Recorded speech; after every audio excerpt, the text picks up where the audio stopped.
যিনি আমাদেরকে পবিত্র জুমার দিন তার মসজিদে এসে কোরআনের আলোচনা করার তৌফিক দান করেছেন। আমরা সকলেই শুকরিয়া আদায় করি আলহামদুলিল্লাহ।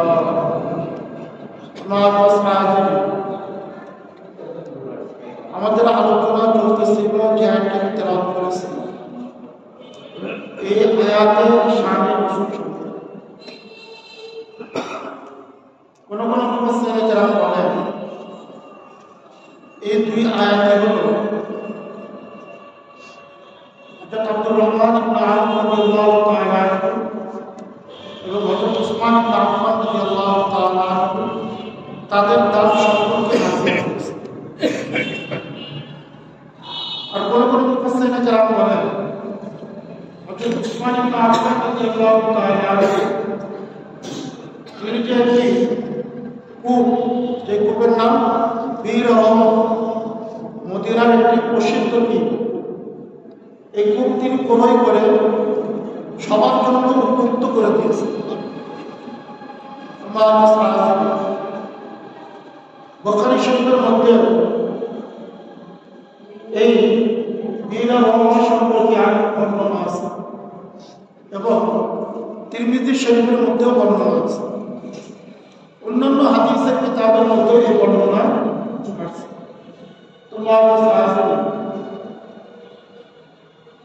তিরমিজি শরীফের হাদিসের মধ্যে হাদিস নাম্বার 3692 নম্বর হাদিস, হযরত উসমান ইবনে আফফান রাদিয়াল্লাহু তাআলা তাকে যখন খারিজেরা চতুর্দিক থেকে তার বাড়িকে ঘেরাও করে ফেলে, হযরত উসমান ইবনে আফফান রাদিয়াল্লাহু তাআলা তিনি বাড়ির ছাদের উপর দাঁড়িয়ে তাদেরকে বলেছিলেন যে আমি আল্লাহর কসম তোমাদেরকে বলতেছি, তোমরা কি এটা জানো না? বীরে মাওলা, বীর রহমা, যেটা আমি উসমান ইবনে আফফান রাদিয়াল্লাহু তাআলা করে করে সকলের জন্য, ধনী গরীব সকলের জন্য কি করে দিয়েছিলাম, উন্মুক্ত করে দিয়েছিলাম। আমি সেই উসমান ইবনে আফফান এইভাবে এক এক করে তিনি কি করতেছিলেন, তাদেরকে বলতেছে। তারা কিন্তু স্বীকারও করেছে, আল্লাহ তারা স্বীকারও করেছে। কিন্তু হযরত উসমান ইবনে আফফান রাদিয়াল্লাহু তাআলা তাকে হত্যা করতেও তারা প্রস্তাব করে। এটাই হলো তাকদীর, এটাই হলো কি তাকদীর। তারা স্বীকার করতেছে। হযরত উসমান ইবনে আফফান রাদিয়াল্লাহু তাআলা তিনি বলছেন, তোমরা কি জানো না আমাকে মুহাম্মদুর রাসূলুল্লাহ সাল্লাল্লাহু আলাইহি ওয়াসাল্লাম আমার জীবদ্দশায় আমাকে শহীদুল্লাহ খাইতে বলেছে। তারা কি বলেছে? আল্লাহ স্বীকার করেছে, কিন্তু পিছপা হতে পারে। অর্থাৎ তাদের কর্ম তাদেরকে পরিপূর্ণ হেদায়েত দিতে পারে। তারা নিজেরাই সাক্ষী, নিজেরাই কি করতেছে, সাক্ষী দিচ্ছে প্রত্যেকটা বিষয়। অথচ হযরত উসমান ইবনে আফফান রাদিয়াল্লাহু তাআলা আনহু শহীদ করতে তারা পিছপা হয়। যে কোনো কর্মের কারণ আল্লাহ তাআলা তাদেরকে খারিজে বানাই দিয়েছে। আল্লাহ রাসূলের দরবারে ছিল, সাহাবায়ে রাদিয়াল্লাহু তাআলা আনহুম তাদের সাথে ছিল। তাদের যে মর্যাদা, যে কর্মের কারণে, আমলে সালিহাতের কারণে সেটা সাক্ষ্য তারা সাক্ষ্য দিয়েছে। কিন্তু তাদের কি করার কারণে কোরআন সুন্নাহকে এটাকে তারা কি বলে যে একজনকে স্বীকৃতি দিয়েছে নিজের মতামত। কোরআন সুন্নাহর চেয়ে আমি যেটা বুঝেছি এটাকে তারা কি দিয়েছে, প্রাধান্য দিয়েছে। তো আল্লাহ তাআলা তাদেরকে কি করে দিয়েছে, ধ্বংস করে দিয়েছে। এত কিছু পাওয়ার পরেও তারা হত্যাযোগ্য থেকে পিছপা হতে পারে। উসমান ইবনে আফফান রাদিয়াল্লাহু তাআলা তিনি মনে করেছিলেন যে আমার জন্য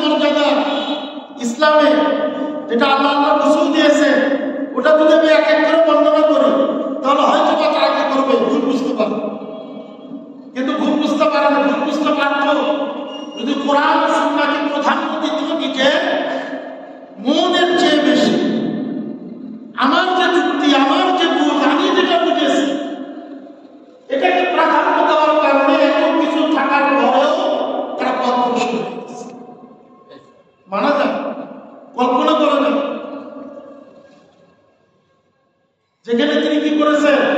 রাসূল কারীম সাল্লাল্লাহু আলাইহি ওয়াসাল্লাম তিরমিজি শরীফের হাদিস আর তৃতীয় নম্বরের হাদিস 3700 নম্বর হাদিস, হাদিসের মধ্যে আসছে ওয়ালা মিম্বার রাসূল কারীম সাল্লাল্লাহু আলাইহি ওয়াসাল্লাম বুঝাইছিলেন, মিম্বারের উপর বসা ছিলেন, মিম্বারের উপর বসে কি করতেছিলেন? যুদ্ধের ভারতের জন্য মানুষকে উদ্বুদ্ধ করতেছিলেন, যুদ্ধের ভারতের জন্য। হযরত উসমান ইবনে আফফান রাদিয়াল্লাহু তাআলা আনহু তিনি দাঁড়িয়ে বলেছেন, ইয়া রাসূলুল্লাহ, আমি 100 মুমিনকে যুদ্ধের জন্য সজ্জিত করে দেব। আল্লাহ রাসূল আবারও কি করতেছেন? উদ্বুদ্ধ করতেছেন। তিনি আবার দাঁড়িয়ে গিয়েছেন, বলেছেন, ইয়া রাসূলুল্লাহ, আমি আরো 100 বাড়িয়ে দিলাম 200। এরপর আল্লাহ রাসূল আবারও উদ্বুদ্ধ করতেছেন। তো তখন তিনি দাঁড়িয়ে বলেছেন যে আমি আরো 100 বাড়িয়ে দিলাম 300 উট যুদ্ধের জন্য সাত সরঞ্জাম সহ কি করব? দান করব। রাসূল কারীম সাল্লাল্লাহু আলাইহি ওয়াসাল্লাম তিনি বলেছেন, রব্বুল আলামিন আপনি সাক্ষী থাকুন, আমি তার উপর খুশি, আপনিও তার উপর কি হয়ে যান? সন্তুষ্ট হয়ে যান। এবং এই কথাও বলেছেন যে এরপরে ওসমান ইবনে আফফান যদি কি করে না, কাজও যদি না করে, কোনো আমলও যদি না করে, তো তার কোনো কি হবে না? ক্ষতি হবে। তোমার কিসের উপর? আল্লাহ রাসূল ছিলেন মিম্বারের উপর। হযরত উসমান ইবনে আফফান রাদিয়াল্লাহু তাআলা তিনি বলেছেন, বীরে বদমাশ সম্পর্কে বুখারী শরীফের বর্ণনার মধ্যে 2 জায়গায় আসছে। রাসূল কারীম সাল্লাল্লাহু আলাইহি ওয়াসাল্লাম বলেছেন, মানুষ তারা কোন ব্যক্তিকে আছে যেই মুখকে বড় করে দিবেন? হযরত উসমান রাদিয়াল্লাহু তাআলা তিনি বলেছেন, ইয়া রাসূলুল্লাহ, আমি করে দেব। বুখারী শরীফের অন্য বর্ণনায় আসছে, রাসূল কারীম সাল্লাল্লাহু আলাইহি ওয়াসাল্লাম তিনি বলেছেন যে বীর ওসমানকে খনন করে দিবে, আলাহু জান্নাহ, তার জন্য আমি আল্লাহ রাসূল অঙ্গীকার করতেছি জান্নাতে। তোমার সাহাবায়ে হযরত উসমান ইবনে আফফান রাদিয়াল্লাহু তাআলা তিনি কি বলেছেন যে আমি কি খনন করে দেব। তো গত জুমায় আমাদের আলোচনা চলতেছিল, হযরত উসমান ইবনে আফফান রাদিয়াল্লাহু তাআলা তিনি বীর রহমত করে দিয়েছেন, করে দিয়েছেন। রাসূল কারীম সাল্লাল্লাহু আলাইহি ওয়াসাল্লামের কাছে অভিযোগ এসেছে, এই বুকের মালিক মুসলিম উম্মাহকে পানি পান করতে দিত, অর্থ দিত, অনেক অর্থ নিয়ে তার প্রোগ্রাম করত। রাসূল কারীম সাল্লাল্লাহু আলাইহি ওয়াসাল্লাম তার কাছে কি আসছে? অভিযোগ এসেছে আল্লাহ রাসূলের আদালতে। আল্লাহ রাসূল কি করে দিয়েছে? সমাধান করে দিয়েছে। তবে আজকে মুফাসসিরিন কেরাম বলে, হযরত ইব্রাহিম আলাইহিস সালাম তার ঘটনার পরে আল্লাহ তাআলা কি করতেছেন? আল্লাহর পথে দান সম্পর্কে দানের দৃষ্টান্ত দিতেছে, ফজিলত। এরপরে যে দান করবে তার কথা বলতেছে এবং দুইজনের দৃষ্টান্ত দিয়েছে, দুইটা কি দিয়েছে? মিসাল দিয়েছে। কেন? তোমার মুসলিম উম্মাহকে দানের জন্য উদ্বুদ্ধ করা হয়েছে। এটা এখন না, মুহাম্মদ রাসূলুল্লাহ সাল্লাল্লাহু আলাইহি ওয়াসাল্লাম তিনি কি করেছেন? উদ্বুদ্ধ করেছেন। সাহাবারা উদ্বুদ্ধ করেছেন, তাবেঈন তারা উদ্বুদ্ধ করেছেন, তাবেঈন তারা উদ্বুদ্ধ করেছেন। কেন? এক কারণ ফুকাহা কেরাম, মুহাদ্দিসিনে কেরাম, মুফাসসিরিনে কেরাম কি করেছে? অনেক কারণ বর্ণনা করেছে। বিগত সময় আমরা কি করেছিলাম? একটা কারণ বর্ণনা করেছে, ইহকাল এবং পরকালের কল্যাণের জন্য, মুসলিম উম্মাহ নাজাতের জন্য। কারণ মহান আল্লাহ তাআলা মুসলিম উম্মাহকে অত্যন্ত ভালোবাসেন।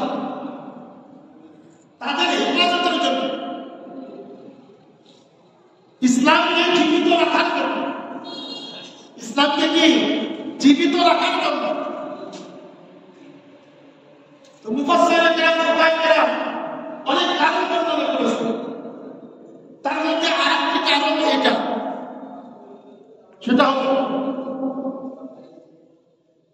মুফাসসিরিনে কেরাম বলেন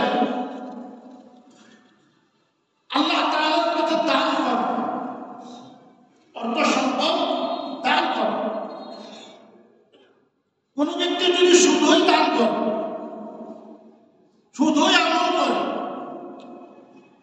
ফালাহুল জান্নাত, তার জন্য জান্নাত রয়েছে। আর যে ব্যক্তি দানের দ্বারা কি করবে? আত্মশুদ্ধি করবে। দানও করলো, আত্মশুদ্ধিও করলো। দানের মাধ্যমে আত্মশুদ্ধির কাজ করলো। তো তার জন্য আল্লাহ তাআলা জান্নাত রেখেছেন। ওই জান্নাতে আল্লাহ তাআলা তাকে দিদার দান করবেন, ওই নিয়ামত তার জন্য রেখেছেন। মুফাসসিরিনে কেরাম বলেন দানের দ্বারা দুইটা জিনিস, এবং বলা যেতে পারে দানকারী দুই শ্রেণীতে বিভক্ত। দানকারী কি? দুই শ্রেণীতে বিভক্ত। এক নম্বর শ্রেণী শুধুই দান করে, শুধুই কি করে? দান করে। দানের মাধ্যমে তার তাসকিয়া হয়, আত্মশুদ্ধি হয়। আর এক শ্রেণী দান করে, সাথে সাথে ওই দানের মাধ্যমে তার তাসকিয়া ও আত্মশুদ্ধি করে। প্রথম শ্রেণীর জন্য ফালাহুল জান্নাত, তার জন্য জান্নাত রয়েছে। আর দ্বিতীয় শ্রেণীর জন্য একদিকে জান্নাত, আরেকদিকে আল্লাহ তাআলার দিদার রয়েছে। জান্নাতের মধ্যে সবচেয়ে বড় নিয়ামত হবে আল্লাহ তাআলার সাক্ষাৎ। তোমার কাছে আছে কিভাবে দান করলে? এটা তো বুঝলাম, ইখলাসের সাথে আল্লাহ তাআলার সন্তুষ্টির জন্য দান করলে, এটা তো সহজ বুঝলাম। দানের মাধ্যমে আত্মশুদ্ধি, এটা মুফাসসিরিনে কেরাম কি করেছে? দীর্ঘ আলোচনা করেছে, যেটা সার নির্যাস হল। প্রত্যেক ব্যক্তি, প্রত্যেক জামানায় তারা একটা জিনিসের কি মুখাপেক্ষী, সেটা হলো কি নিজের জীবন অতিবাহিত করা। এই নিজের জীবন অতিবাহিত করার জন্য তাকে কি করতে হবে? খরচ করতে হবে। খাওয়ার জন্য অর্থ খরচ করতে হবে, ঘুমানোর জন্য অর্থ খরচ করতে হবে। মানুষের পুরো জীবনটাই আল্লাহ তাআলা যে জরুরত দিয়েছে, প্রয়োজন দিয়েছে, যে হাজত দিয়েছে, ওটা মেটানোর জন্য তার অর্থ দরকার হয়। যখন কোন ব্যক্তির জন্য যে জিনিসটা জীবনের প্রতিটা মুহূর্তে লাগে, দরকার হয়, প্রয়োজন হয়, ওটার কিন্তু একটা মূল্য তার অন্তরের মধ্যে বসে যায়। ওটার প্রতি কি একটা মহব্বত, ওটার প্রতি একটা আকর্ষণ তার অন্তরের মধ্যে বসে যায়। এটা কি স্বাভাবিক?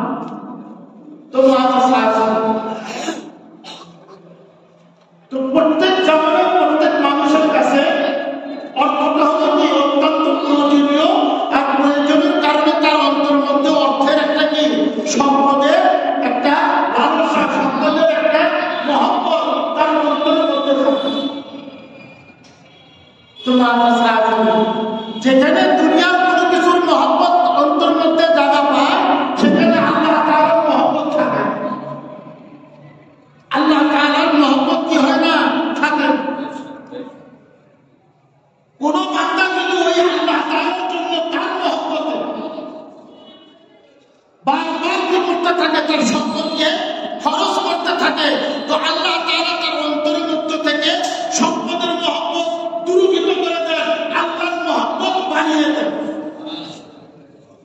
এটাই হবে কি আত্মশুদ্ধি। এটা হবে কি আত্মশুদ্ধি। আত্মশুদ্ধির সর্বোচ্চ শিখর সেটা হবে কি সর্বদা প্রতি মুহূর্তে তার অন্তরের মধ্যে আল্লাহর মহব্বত থাকে। এটা হলো কি আত্মশুদ্ধির সর্বোচ্চ, মারিফাতের সর্বোচ্চ শিখর। আর এখন অবস্থা কি হয়েছে? মারিফতকে বিকৃত করতে করতে কি বলতে যে আমরা মারিফত, আমাদের নামাজ লাগে, আমাদের কি লাগে না?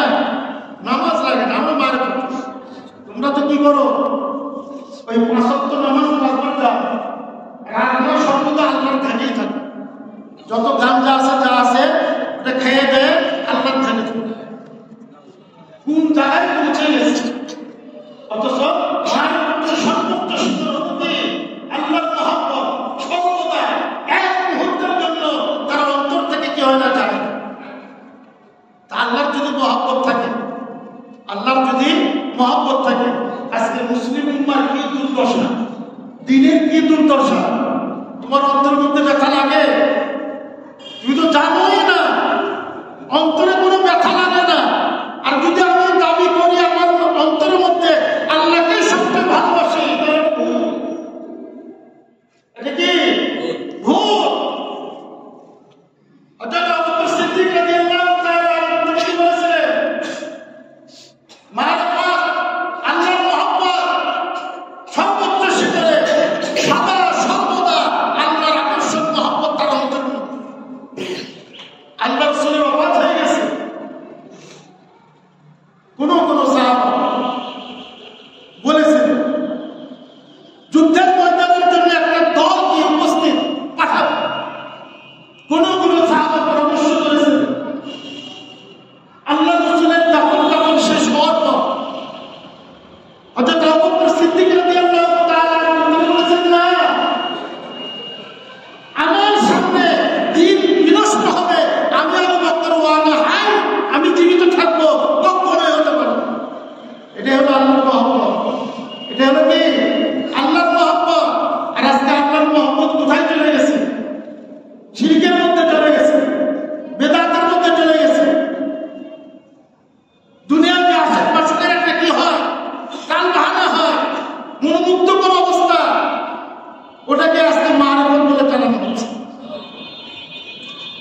তোমার কাছে আসলে মুফাসসিরিন কেরাম বলেন, বান্দা যখন কি করে আল্লাহর মহব্বতে অল্প করে কি করে খরচ করে, আল্লাহ তাআলা তার অন্তর থেকে সম্পদের মহব্বত দূরীভূত করে দেন।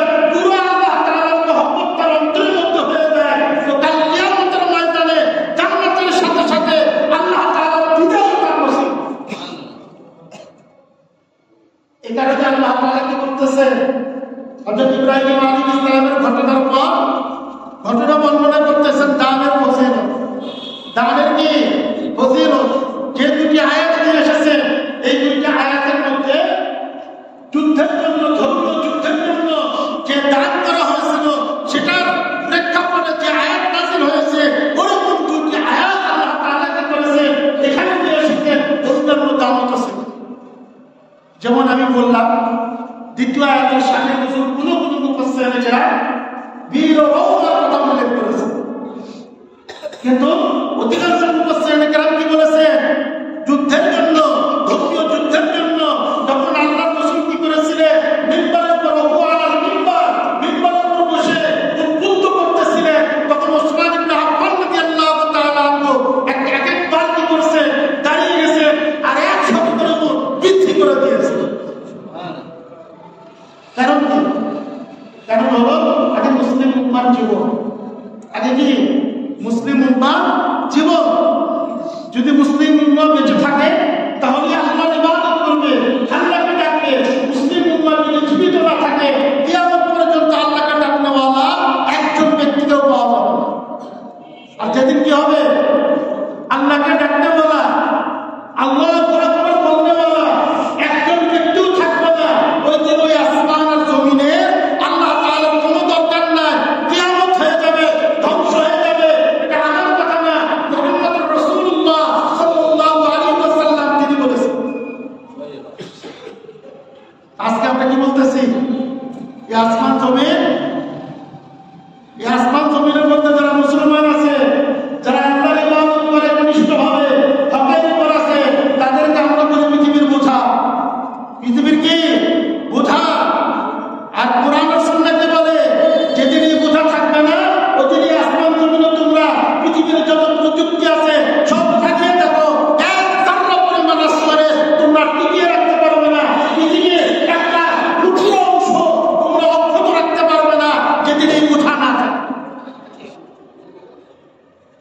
বিশ্বাস যদি না হয় তাহলে অপেক্ষা করো, বিশ্বাস যদি না হয় তাহলে অপেক্ষা করো। আর যারা বুদ্ধিমান তাদের অপেক্ষার দরকার নাই। হাজার হাজার ঘটনা কি রয়েছে আমাদের সামনে রয়েছে, অতীতেও ছিল, বর্তমানেও রয়েছে, ভবিষ্যতেও হবে। পৃথিবীর কোন প্রযুক্তি, পৃথিবীর কোন বিজ্ঞানী, কোন মাধ্যম নাই যেটা কি করতে পারে যারা পরিমাণ জায়গা অক্ষত রাখতে পারে। তোমার তাহলে পৃথিবীর উপরে পৃথিবীর উপর এই পৃথিবী অটল থাকা, এই পৃথিবী অক্ষত থাকা, এই আসমান আসমানের জায়গায় থাকা, চন্দ্র চন্দ্রের জায়গায় থাকা, সূর্য সূর্যের জায়গায় থাকা, প্রত্যেক গ্রহ নক্ষত্র তার জায়গায় থাকা, এটা অবদান কার? যারা মুসলিম উম্মাহ হকের উপর আছে, যারা আল্লাহকে ডাকে, আল্লাহর ইবাদত করে, এটা তাদের ইহসান। আর তাদের যখন ইহসান, সেই যাদের ইহসান আজকে তাদেরকে কি করা হচ্ছে? সারা বিশ্বে যেখানে পাওয়া যাচ্ছে ওখানে রক্ত ঝরানো হচ্ছে। পুরো বিশ্ববাসী কিয়ামতের ময়দানে কুফার মুশরিক কোন অভিযোগের কোন জায়গা থাকবে? কোন অভিযোগের জায়গা থাকবে না। আজকে পৃথিবীর যত কি নিয়ামত 99% ভোগ করতেছে যারা হকের উপর নাই, যারা ফাসিক ফুজ্জার, যারা কাফের, যারা ইহুদি নাসারা, আর যারা দ্বীনের উপর আছে, হকের উপর আছে, তারা 1%। তোমার সাহায্যে কিয়ামতের ময়দানে আল্লাহ তাআলার কাছে অভিযোগ করা কোনো অপশন থাকবে না। আল্লাহ তাআলাকে বলতে হবে না আমি আমার আল্লাহ তাআলা অন্তর্চক্ষু মৃত্যুর পরে খুলে দিবে, আমি বুঝতে পারবো আমি কত বড় হতভাগা হচ্ছি। তোমার সাহায্যে যেটা বলতেছিলাম, الذين ينفقون أموالهم في سبيل الله ثم لا يتبعون ما أنفقوا منا ولا أذى لهم أجرهم عند ربهم ولا خوف عليهم ولا هم يحزنون। এখানে আল্লাহ তাআলা দানের কথা বলেছেন। দানের দ্বারা কি হয়? আল্লাহর মহব্বত সৃষ্টি হয়। আর আল্লাহ তাআলা কি করে? সম্পদের মহব্বত ধীরে ধীরে তার অন্তর থেকে দূরীভূত করে দেয়। এটা আল্লাহ তাআলার নিয়ামত, আল্লাহ তাআলার রহমত। বান্দা কর্ম করবে, আল্লাহ তাআলা পরিপূর্ণ করে দেবে। যদি কর্ম না করি, দানই না করি, তাহলে আল্লাহ তাআলা আমার অন্তর কি করবেন না? আল্লাহর মহব্বতে ভরপুর করে দিবেন না। পুরো অন্তর জুড়ে শুধু সম্পদের মোহই থাকবে। মুসলিম উম্মার প্রয়োজন থাকবে, মুসলিম উম্মার অর্থের প্রয়োজন থাকবে, হাজত থাকবে, দুর্বল থাকবে, কিন্তু অন্তরের মধ্যে কি থাকবে? আল্লাহর মহব্বত থাকবে। এই কারণে সাহাবা কেরাম রাদিয়াল্লাহু তাআলা আলাইহিম আল্লাহর রাসূল কি করতেছে? উদ্বুদ্ধ করেছে, আর তিনি দাঁড়িয়ে 100 দৌড়, আবার উদ্বুদ্ধ করেছে, আবার বলতেছেন 100 দৌড়, আবার উদ্বুদ্ধ করতেছে, আবার বলতেছেন 100 দৌড়। আমাদের অবস্থা কোন জায়গায়? এটাই হলো আল্লাহর মহব্বত। আজকে উদ্বুদ্ধ করার পরেও কি হয় না? আমার দিতে মনে চায় না, দিতে কি হয় না? মনে চায় না। তোমার সাহায্যে যে কারণে আল্লাহর মহব্বত কি হয়ে গেছে? দূরীভূত হয়ে গেছে। পুরো অন্তর জুড়ে শুধু সম্পদের মহব্বত। মুফাসসিরিনে কিরাম বলেন, হযরত উসমান ইবনে আফফান রাদিয়াল্লাহু তাআলা আনহু যখন আল্লাহর রাসূল বলেছিলেন মানুষ তারা কোন ব্যক্তি আছে বীরের রওনাকে পরে করে দেবে, হযরত উসমান ইবনে আফফান রাদিয়াল্লাহু তাআলা তিনি বলেছেন, ইয়া রাসূলুল্লাহ আমি উসমান ইবনে আফফান করে দেব। তিনি ওই লোকটাকে পরে করে দিয়েছেন, যে উন্মুক্ত করে দিয়েছেন। যারা ধনী তারাও খেতে পারবে, পান করতে পারবে, যারা গরিব তারাও পারবে, যারা ছোট যারা বড় সকলেই কি করতে পারবে? মুসলিম উম্মার জন্য উন্মুক্ত করে দিয়েছিলেন। রাসূল কারীম সাল্লাল্লাহু আলাইহি ওয়াসাল্লাম তার জীবদ্দশায় তার কাছে মুসলিম উম্মার যে কোনো কি সমস্যা তার কাছে সমাধানের জন্য আসতো। সাহাবাগণ কার কাছে আসতো? আল্লাহ রাসূলের কাছে। নাকি শুধু নামাজের মধ্যে ভুল হবে? শুধু নামাজের মধ্যে ভুল হবে সংশোধন দিতে হবে কিনা, নামাজ হয়েছে কিনা, বা রোজা আমার হলো কিনা, এরকমের জন্য না। রাসূল কারীম সাল্লাল্লাহু আলাইহি ওয়াসাল্লাম আমাদের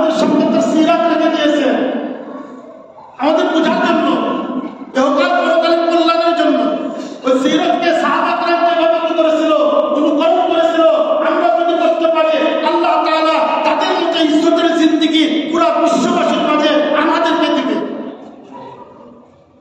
কিন্তু অবস্থা আজকে কোথায়? অবস্থা আজকে কোথায়? কোরআনে কারীমের মধ্যে আল্লাহ তাআলা বলেন, কি বলে?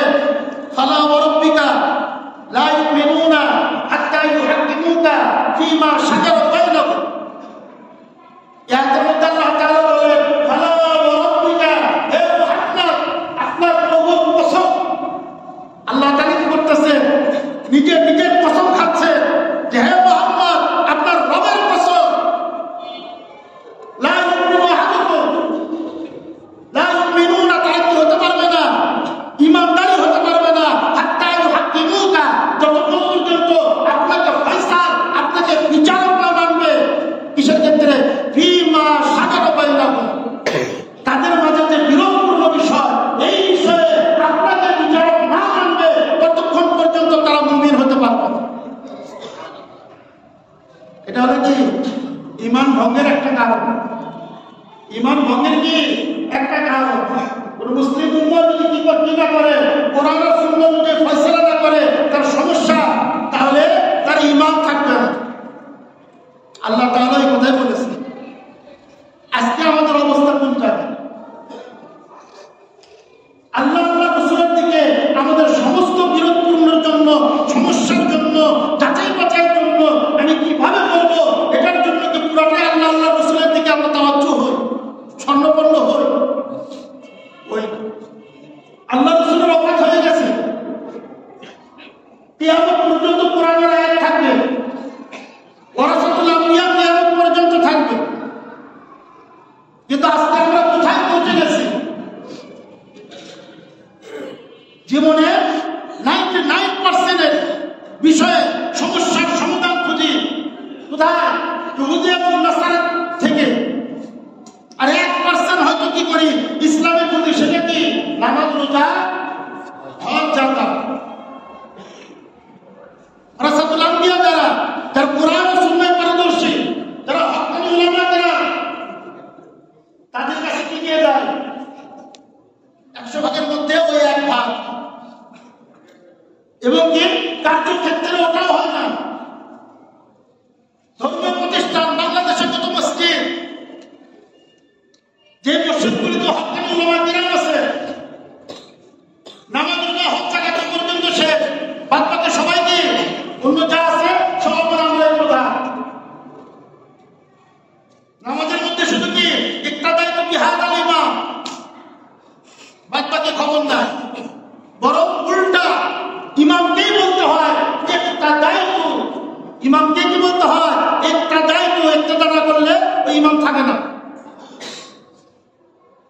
এটা কি কোরআন আর সুন্নাহর মুওয়াফিক না মুখালিফ?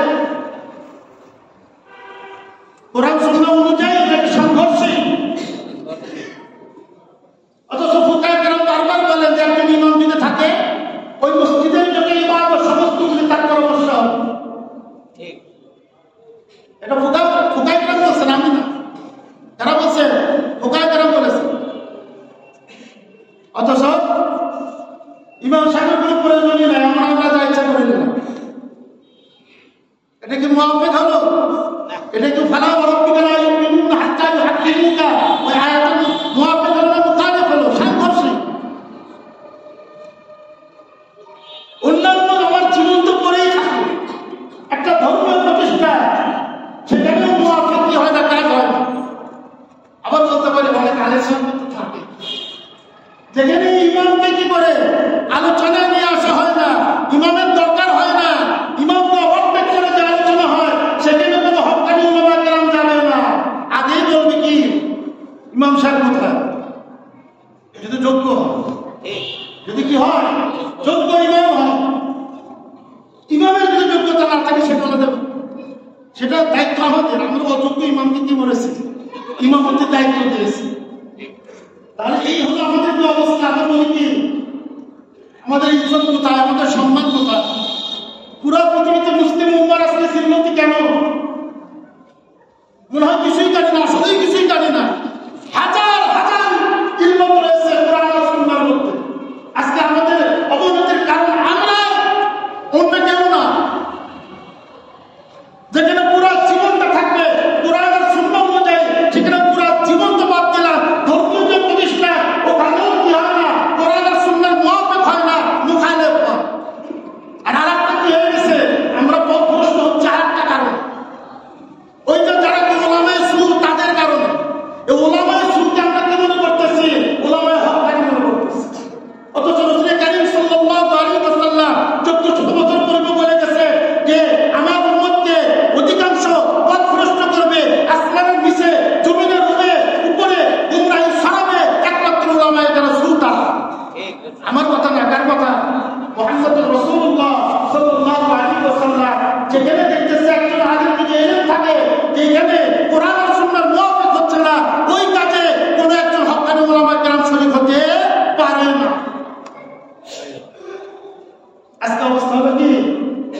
রাসূল করিম সাল্লাল্লাহু আলাইহি ওয়াসাল্লাম একটা বীর রহমত, একটা সমস্যা আল্লাহ রাসূলের কাছে চলে গেছে সমাধানের জন্য। হযরত উসমান ইবনে আফফান রাদিয়াল্লাহু তাআলা আনহু আগে কি করতে পারতেন, করে দিতে পারতেন। আরো অন্যান্য কি ছিলেন, মুসলিম উম্মাহ ছিলেন, সাহাবা কেরাম ছিলেন। আল্লাহ রাসূল যখন বলেছেন মানুষ তারো আছে কি কোন ব্যক্তি এই কুমকে করে দিবে, তখন হযরত উসমান ইবনে আফফান রাদিয়াল্লাহু তাআলা আনহু তিনি দাঁড়িয়ে বলেছেন, ইয়া রাসূলুল্লাহ ভাই আমি করে দেব। সুবহানাল্লাহ। এটাই ছিল মুসলিম উম্মাহর জীবন পদ্ধতি, এটাই ছিল মুসলিম উম্মাহর কি জীবন পদ্ধতি। আজকে আমরা কোথায় আছি? জীবনের প্রতিটা ক্ষেত্রে কি থাকতে হবে? কোরআন ও সুন্নাহ থাকতে হবে। আজকে কি করা হচ্ছে? কোরআন সুন্নাহকে এদিক থেকে ওদিক করে দেওয়া হচ্ছে, আবার ইসলামের কথা বলে। নাউযুবিল্লাহি মিন যালিক। এটা ধোঁকাবাজ। কোরআন আর সুন্নাহকে যারা জীবনের প্রতিটা ক্ষেত্রে চায় না, তারা কোনো সময় কি হতে পারে না, মুসলিম উম্মাহ হতে পারে না। সে বুঝে হোক না বুঝে হোক এই কাজই সে করতেছে। তোমার সাহায্যে হযরত উসমান ইবনে আফফান রাদিয়াল্লাহু তাআলা আনহু তিনি কি চেয়েছিলেন? তিনিও বলেছিলেন, যখন তাকে ঘেরাও করা হয় তখন তিনি বলেছিলেন, আমি উসমান, আল্লাহ রাসূল বলার পরে আমি বীর রহমা কি করে দিয়েছিলাম, করে দিয়েছিলাম। কিন্তু খাকিরা তাকে ছাড়েনি, তারা স্বীকার করেছে, সাক্ষ্য দিয়েছে, আল্লাহুম্মা নাম। আমরা তো কোথায় কি আল্লাহ রাসূলের সাথে ছিল। আল্লাহ রাসূল তাকে কি করছে? হযরত উসমান ইবনে আফফান তাকে কি বলেছে? জীবিত অবস্থায় শরীরগুলো আখ্যায়িত করেছে, তখনও তারা ছিল। যখন ঘেরাও করেছে তখন উসমান ইবনে আফফান তিনি কথা বলেছে, তাদেরকে স্মরণ করে দিয়েছে, তারা স্বীকারও করেছে, সাক্ষ্যও দিয়েছে, কিন্তু হত্যায় পিছপা হতে পারে। তো তাদের কর্মের কারণে যদি এই অবস্থা হয়, আমরা তো থাকার নেই। না আল্লাহ রাসূলকে দেখেছি, না সাহাবারা, না তাবেঈন, না তাবেঈন, না ইমাম মুজতাহিদিন, অনেক শত বছর পর আমাদের। আর এই অবস্থায় যদি আল্লাহ জীবনের 99% ওটা যদি কি হয়ে যায়, কুফর গোষ্ঠী মানব রচিত যা কিছু আছে ওটা দিয়ে ফয়সালা হয়, আর 1% সেটা হলো নামাজ রোজা হজ যাকাত। এখানেই কোরআন আর সুন্নাহ আমরা কি খুঁজি? মাসালা খুঁজি, সমাধান খুঁজি। কিন্তু আমার জীবনের জন্ম থেকে নিয়ে মৃত্যু পর্যন্ত প্রত্যেকটা সমস্যার সমাধান খুঁজতে হবে কোরআন আর সুন্নাহ। যতদিন এমনটি ছিল ততদিন পর্যন্ত মুসলিম উম্মাহ ইজ্জতের সাথে মাথা উঁচু করে পৃথিবীতে বসবাস করেছে। আজকে যদি ওই ইজ্জত, ওই শান, ওই মর্যাদা আমরা চাই আবার আমাকে আসতে হবে কোরআন আর সুন্নাহর দিকে। ওই আল্লাহ তাআলা এখনো আছে, তিনি আমাদেরকে আসতে দেরি, ইজ্জত দিতে দেরি না। তোমার সাহায্যে কোরআন সুন্নাহর মধ্যে বিভিন্ন ঘটনায়, বিভিন্ন আয়াতে আমাদের জন্য অনেক উপদেশ রয়েছে, আমাদের জীবনের কল্যাণের জন্য ইহকাল পরকাল আমাদের মণিমুক্ত গুলো ছিটিয়ে রয়েছে। আমরা খুঁজতে পারতেছি না, আমরা কি খুঁজতে পারতেছি না। কিয়ামতের ময়দানে মুফাসসিরিনে কেরাম বলেছেন, ফালাহুল জান্নাহ, যে দান করবে আর যে আল্লাহর মহব্বতের সাথে দান করবে তার জন্য জান্নাত আল্লাহর দিদার গোটায়। রাসূল করিম সাল্লাল্লাহু আলাইহি ওয়াসাল্লাম কি করেছেন? বুখারী শরীফের হাদিস, হাদিস নাম্বার 1445 নম্বর হাদিস। রাসূল করিম সাল্লাল্লাহু আলাইহি ওয়াসাল্লাম তিনি বলেন, আলা কুল্লি মুসলিমিন সাদাকাত, প্রত্যেক মুসলমানের উপর আবশ্যক দান করা। কি বলছেন? প্রত্যেক মুসলমানের উপর আবশ্যক দান করা। সহিহ হাদিস বুখারী শরীফে আবশ্যক করে দিয়েছে। যারা যাকাত, ওটা তো কোরআনে আবশ্যক করে দিয়েছে। আমি যদি যাকাতের কি না হয়, মালিক হিসাব না হয়, তারপরেও আমার উপর কি দান করা আবশ্যক। সাহাবায়ে কেরাম রাদিয়াল্লাহু তাআলা আলাইহিম আজমাইন তারা কি হয়ে গেছে? হয়রান হয়ে গেছে। যদি কারো কাছে এই অর্থ না থাকে তাহলে আল্লাহ রাসূলের একটা সহিহ হাদিস সেটি বলবো, গঙ্গন বলবো। কেন বলেছে? ওই যে বললাম মুসলিম উম্মাহ অন্তরের মধ্যে আল্লাহর মহব্বত তাসকিয়া এটা সবচেয়ে কি জরুরি। আল্লাহর মহব্বত বসানো, সম্পদের মহব্বত দূরীভূত করা, এটা মুসলিম উম্মার জরুরি। যতক্ষণ পর্যন্ত করতে না পারবে ততক্ষণ পর্যন্ত পুরুষাঙ্গী হতে পারবে না, ইমানদার হতে পারবে না। পদে পদে কি হবে? তার পদস্খলন করবে। এ কারণে রাসূল কারীম সাল্লাল্লাহু আলাইহি ওয়াসাল্লাম কি বলেছেন? আলা কুল্লি মুসলিমিন সাদাকাতুন, প্রত্যেক মুসলমানের উপর দান আবশ্যক। সাহাবা কেরাম রিদওয়ানুল্লাহি তাআলা আলাইহিম আজমাইন তারা হয়রান হয়ে গেছে। তারা আল্লাহ রাসূলকে জিজ্ঞাসা করেছেন, ইয়া রাসূলুল্লাহ ফামান লাম ইয়াজিদ, যদি সে না পায় তার মানে তার কাছে অর্থ নাই। রাসূল কারীম সাল্লাল্লাহু আলাইহি ওয়াসাল্লাম তিনি বলেছেন যে নিজে হাতে কর্ম করবে, শ্রম দিয়ে অর্ধেক দিয়ে কি করবে? নিজের জীবন অতিবাহিত করবে, আর অর্ধেক আল্লাহ তাআলার পথে দান করবে। কি বলেছে? নিজের কাছে জমা দিতে টাকা না থাকে তাহলে কি করবে? নিজে হাত দিয়ে কাজ করবে, নিজে হাতে কাজ করবে। কাজ করে যে উপার্জন হয় কিছু দিয়ে কি করবে? তার জীবন অতিবাহিত করবে, বাদ বাকি কি করবে? দান করে দেবে। তাও সে দান করবে। তোমার এই একটা সোয়াব যদি সাহাবা কিরাম না করতো আমরা তো বুঝতে পারতাম না, এটা বুঝতে পারতাম না। আমাদের উপর কি হয়ে যেত? ভারী হয়ে যেত। আল্লাহ রাসূল যখন বলছেন প্রত্যেকের উপর কি দান করা আবশ্যক, আর সাহাবা কিরাম যদি কি না করতেন, এই প্রশ্নগুলি না করতেন, তাহলে আমার পথভ্রষ্ট হয়ে যেত। এখানে থামছেন না। এরপর সাহাবা কিরাম আবার বলছেন ফামাল্লাহ বিয়াজি, এটাও যদি না পারে, বৃদ্ধ হাতের দ্বারা কর্ম করা সম্ভব, বা অন্য কোনো কারণ সে কর্ম করতে পারে না, অসুস্থ, হাজার হাজার কারণ আছে।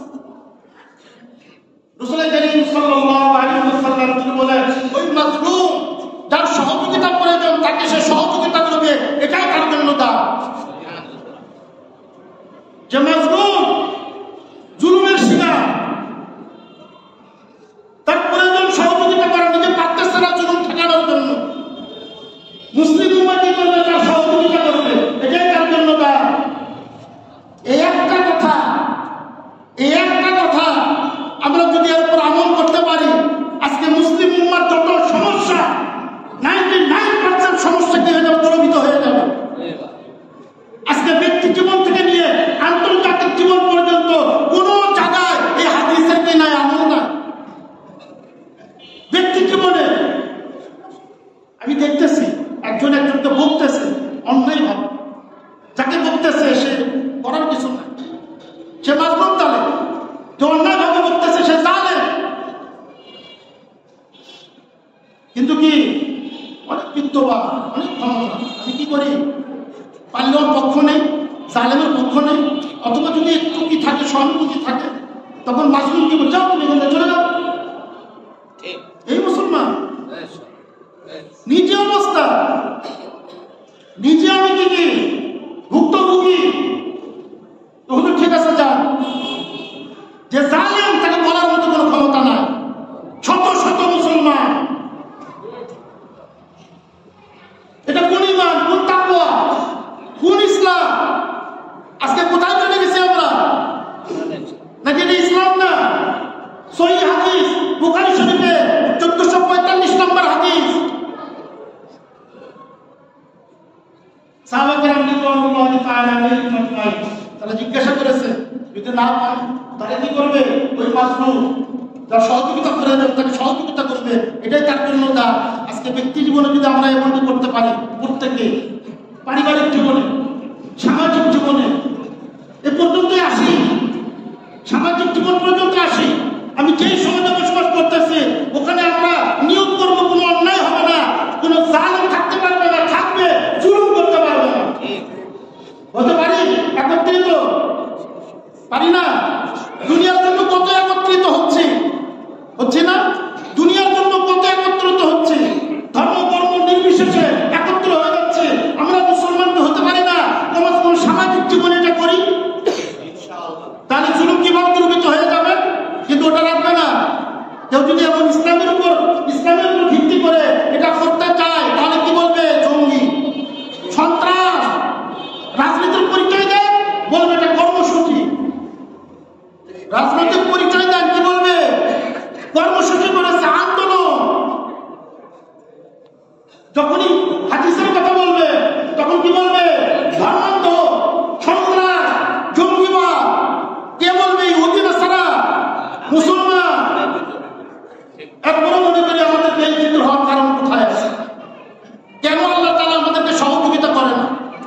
এরকম প্রশ্ন করি। আছে কি কোনো প্রশ্ন, কোনো অভিযোগ করার কোনো অপশন আছে? অপশন নাই। ওলামারা সামাজিক জীবনে অন্যায়ভাবে হেনস্থার শিকার হয়, আমি দাঁড়িয়ে দাঁড়িয়ে দেখি, আমি মুসলমান মনে করি, অথচ ওটা আমার জন্য সদকা ছিল, ওটা আমার জন্য কি ছিল? সদকা ছিল। তোমার সাহায্যে আজকে এই কোরআন সুন্নাহ থেকে দূরে যেতে যেতে আজকে সমস্ত জুলুমের শিকার আমি মনে করতেছি। আজকে অমুক জুলুমের শিকার আমি তো না, অমুক জুলুমের শিকার আমি তো না, কিন্তু আরেকদিন আমি জুলুমের শিকার হব, কেউ সহযোগিতা করবে না। আজকে সমাজের অবস্থা হয়ে গেছে এই। তোমার সাহায্যে আমার শান্তির জন্য কোরআন সুন্নাহ, আমার কল্যাণের জন্য কোরআন সুন্নাহ। আমাকে চিনতে হবে তারা হকানি ওলামায়ে কেরাম, তারা কোরআন সুন্নাহর কথা বলতেছে আর কারা আমাদের ভুলের উপর বাহবা দিচ্ছে। সব ঠিক আছে, যতই ভুল করতেছে সব ঠিক আছে, শুধু ফজিলত বলো, সমাজের পরিবর্তনের কথা কোরআন হাদিসে কোথায় আছে? নাউযুবিল্লাহি মিন যালিক।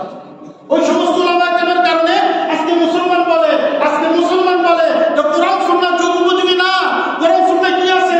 দুর্নীতির কথা আছে, সামাজিক কথা আছে, রাষ্ট্রের কথা আছে, আন্তর্জাতিক ক্ষেত্র আছে, ব্যক্তি জীবন আছে, সামাজিক জীবন আছে, না? তাই আরে কি নাই সেটা দেখো। কোরআন আর সুন্নাহতে কি আছে ওটা দেখার দরকার নাই। তুমি বলো কোরআন আর সুন্নাহ তোমার জন্ম থেকে নিয়ে মৃত্যু পর্যন্ত কোনটা নাই ওটা আমাকে একবার দেখাও। কিন্তু তারা হক্কানি অভিজ্ঞ আলেমের কাছে যাবে না, তবে কার কাছে? যার দিয়ে বারত করতে পারে না তার কাছে যাবে। সে তো কাচুমাচু করবে, ওই না সব জায়গায় তো কোরআন সুন্নাহ নিয়ে আসা যাবে না, সব জায়গায় ইসলাম যাবে না। ইসলাম আমরা আমল করবো, নামাজ রোজা হজ জাকাত পাঁচ শেষ। আজকে মুসলমানদের এই অবস্থা। আমাদের সময় অনেক কভার হয়ে গেছে। আল্লাহ তাআলা যদি তৌফিক দান করেন আগামী জুম্মায় এখান থেকে আলোচনা করার চেষ্টা করবো।